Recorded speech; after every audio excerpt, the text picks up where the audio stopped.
I'm Joe Catalano with an AM Quincy news update for Thursday, July 16th.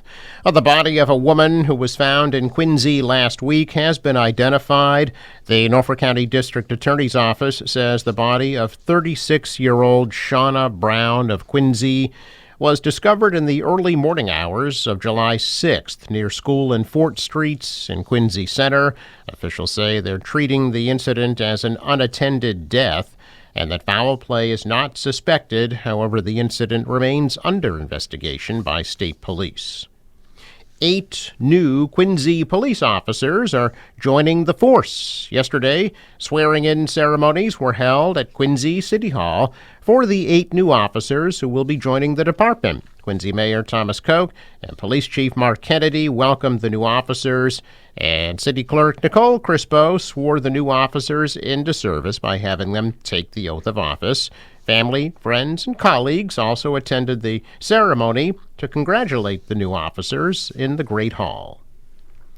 Well, a pilot program is set to close 2 busy streets in Quincy on the weekends through the rest of the summer following speeding and drag racing concerns. The Department of Conservation and Recreation will be launching a pilot program that will close Wampatuck and Chickatobit roads from 6 p.m. Friday until 6 p.m. Sunday. The pilot program is set to start in late July and runs through at least September 1st. Frustrated residents who were invited to speak up during a virtual meeting last night say the streets that cut through the Blue Hills Reservation have become a late-night raceway over the years. The quality of life issues many are flagging include the excessive speeding, reckless driving, illegally modified vehicles, and the noise that comes from the louder engines. DCR explaining that after working with state police, it was discovered most of the issues are happening over the weekend. Signage will soon go up to inform people of the weekend closures. The area will still be open to hikers, walkers, bicyclists, and emergency vehicles. State Representative Richard Wells expressed concern about access to Milton Hospital and public safety. Senator John Keenan and Representative Bruce Ayers also spoke at the meeting to share that they've been hearing from concerned residents. In a statement, Ayers said the closure is an effort to cut down on dangerous behavior while also allowing access to the reservation. DCR says it will be tracking the impact of the weekend closure on the surrounding areas to make sure travel times aren't too affected.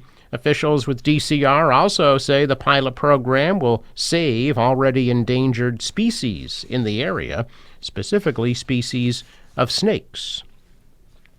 High school football coach Bradley Leal, who was recently hired to lead one of the South Shore's most prominent football programs, is now facing multiple criminal charges that include operating under the influence and reckless endangerment of a child. According to a Braintree police report, Leal allegedly drove through a red light at the intersection of Union and Middle Streets and nearly collided with 2 other cars. The report says the officer observed Leal with glassy eyes and that he smelled of alcohol. Police say Leal told the officer he had been at a Weymouth restaurant and admitted to having consumed 3 beers.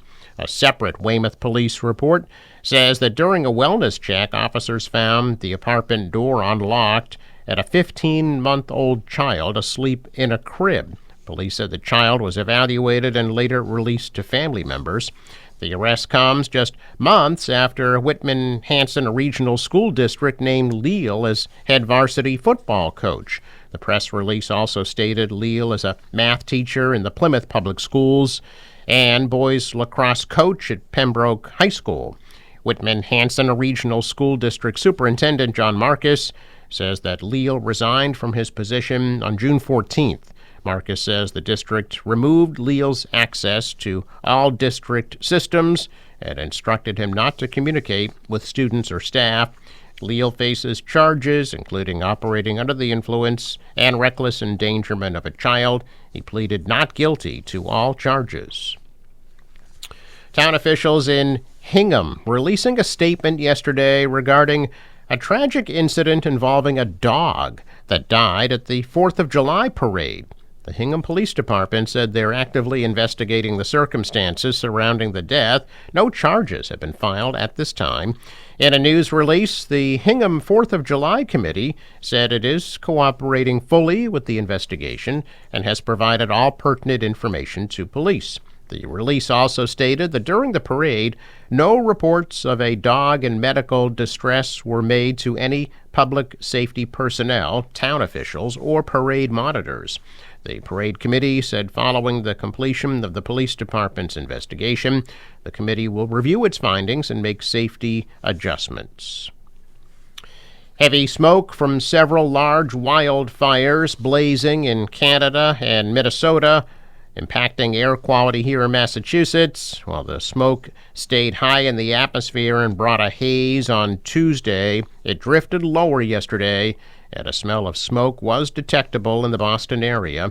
Massachusetts Department of Environmental Protection issued an air quality alert for fine particulates. A doctor at Tufts University recommends limiting time outside for sensitive groups. If you notice itchy eyes, a scratchy throat, or trouble breathing, consider limiting your time outside. Fine particle pollution is made up of particles so small that they can pass through cloth and even surgical masks. To reduce exposure, keep windows and doors closed. Run your AC on recirculate if possible. If you have asthma or COPD, keep your inhaler and asthma action plan ready. Fine particle pollution from wildfire smoke can cause shortness of breath, coughing, dizziness, or fatigue, and aggravate heart and lung disease and other chronic health issues. Experts suggest reducing or eliminating outdoor activities, wearing an N95 mask if you have to be outside, and keeping your indoor air cleaner by closing windows and running an air conditioner or purifier. Long-term exposure to fine particulate matter from wildfire smoke is one of the leading causes of premature death. A new book bike will be unveiled today at the Thomas Crane Library in Quincy Center. The library says the book bike will be a mobile extension of the library that will give visitors the opportunity to browse and check out library books, learn about library resources, and sign up for a library card remotely. A ribbon-cutting ceremony for the new book bike will be held on the Olmsted lawn of the main library from 2:30 to 3:30 today. The book bike will also be at events across the city, including Wally Beach Wednesday concerts on Wollaston Beach next week and the Kilroy Square Farmers Market on July 31st. Check of business news this morning. Stocks are higher. The Dow is up 150, the Nasdaq rose 162, and the S&P added 28. Stocks in Asia mostly lower despite a flurry of strikes between the U.S. and Iran. The dollar fell, the euro rose, oil is up to $84 a barrel. Forecast from the National Weather Service today: an air quality alert remains in effect due to the wildfire smoke. A high today of 86 degrees. For tonight, partial clearing at a low of 63. Tomorrow, sunny and clearer, high tomorrow of 85. Chance for some scattered showers Saturday, high of 86. And sun and clouds on Sunday, high 85. For the boater today, waves about 2 feet. West winds at 5 to 10 knots will increase 10 to 15 and gust to 25 knots. A small craft advisory goes into effect today at noon. High tide, 1:41 p.m. Sunrise, 5:21, sets at 8:18. I'm Joe Catalano with an AM Quincy News Update for Thursday, July 16th.